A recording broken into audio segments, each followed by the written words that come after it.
Si tu dis ça avant de porter ton habit, Dieu expie tous tes péchés. Subhanallah. Donc c'est pour vous dire que quand le musulman doit s'habiller dans sa maison pour sortir, Dieu lui donne une opportunité de se faire pardonner tous ses péchés alors qu'il n'est pas en train de prier, ni de jeûner, ni de faire la zakat.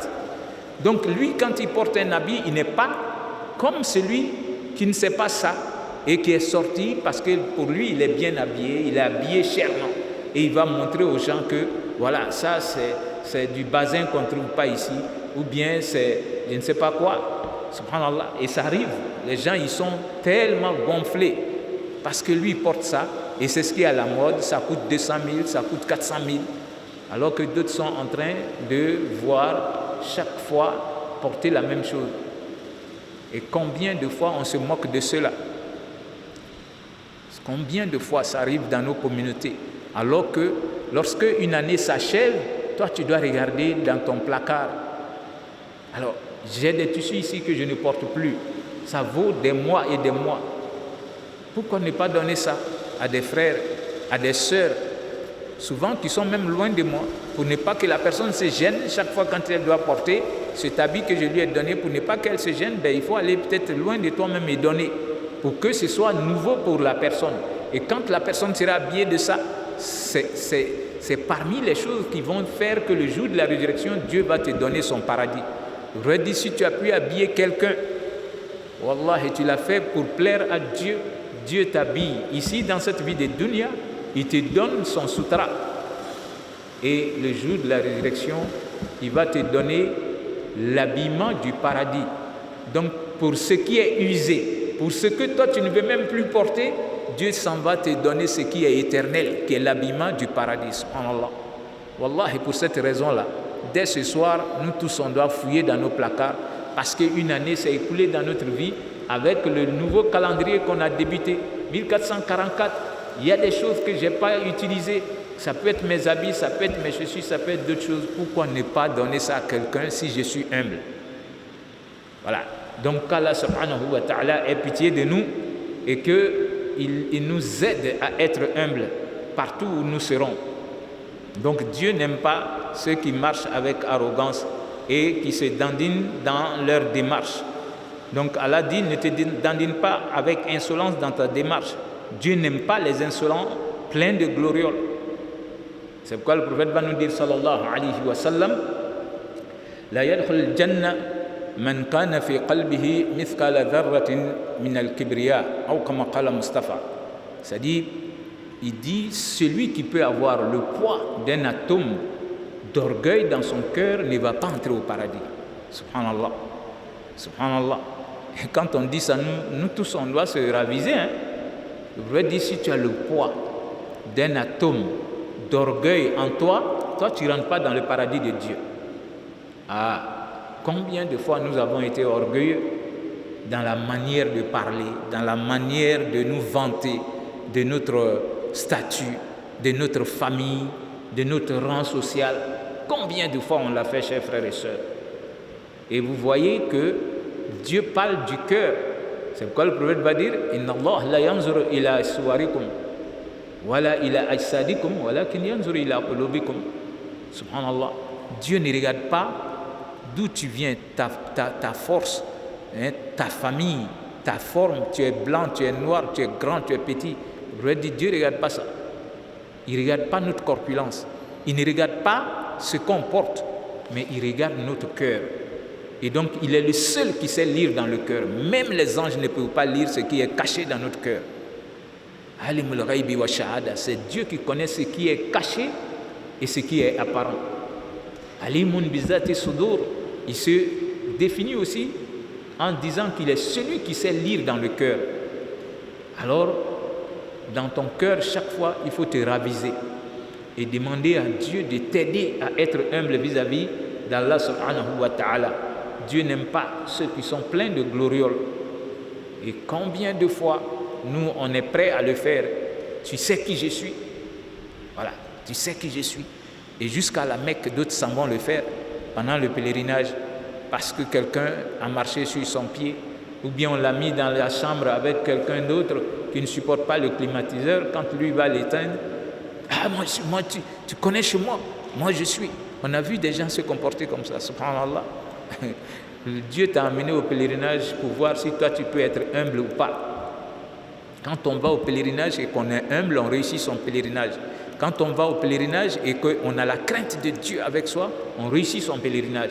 Quand on va au pèlerinage et être endurant, patient, on réussit son pèlerinage. Voilà les 3 conditions pour réussir un bon pèlerinage. L'humilité, l'endurance, la patience, l'endurance et la modestie, la crainte de Dieu. Quand tu as ces choses-là avec toi, Wallah, tu vas aller faire ton pèlerinage et retourner. Et souvent, c'est une fois revenu ici, quand les gens vont voir ton statut et savoir qu'ils ont dormi environ 1 mois avec toi sans que tu ne montres qui tu es. Ils commencent à t'aimer. Donc, tes semblables vont t'aimer quand tu es humble. Donc, qu'Allah nous aide à être des gens qui sont humbles. Alors, il poursuit en disant « Waqsud fi mashik ». Dieu dit « Sois modeste dans ta démarche ». Il faut être modeste dans sa démarche. « Waqdud min sawtik » et baisse la voix quand tu parles aux autres. Parce que Dieu peut t'éprouver avec ça. Combien de fois on va lever la voix sans raison?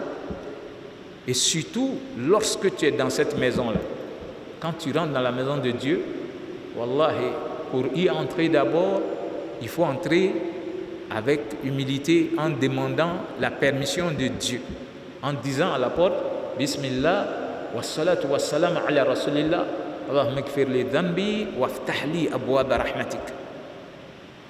Ce n'est pas obligatoire, mais c'est comme ça on rentre dans la maison de Dieu. C'est comme chez nous tous. Si quelqu'un vient et que la personne s'introduit comme ça dans ta chambre, tu es trouvé au salon, tu vas dire mais ça c'est quoi ça? Alors si tu peux lever la voix, peut-être tu vas le faire. Mais si c'est quelqu'un que tu respectes, mais tu trouveras la personne comme quelqu'un qui n'est pas civilisé. Comment tu peux rentrer sans demander ma permission? Voilà. Et ça, Dieu l'a interdit dans notre religion. Quand tu es devant une porte, qui que tu sois, si tu viens chez quelqu'un, tu dois demander la permission avant d'entrer.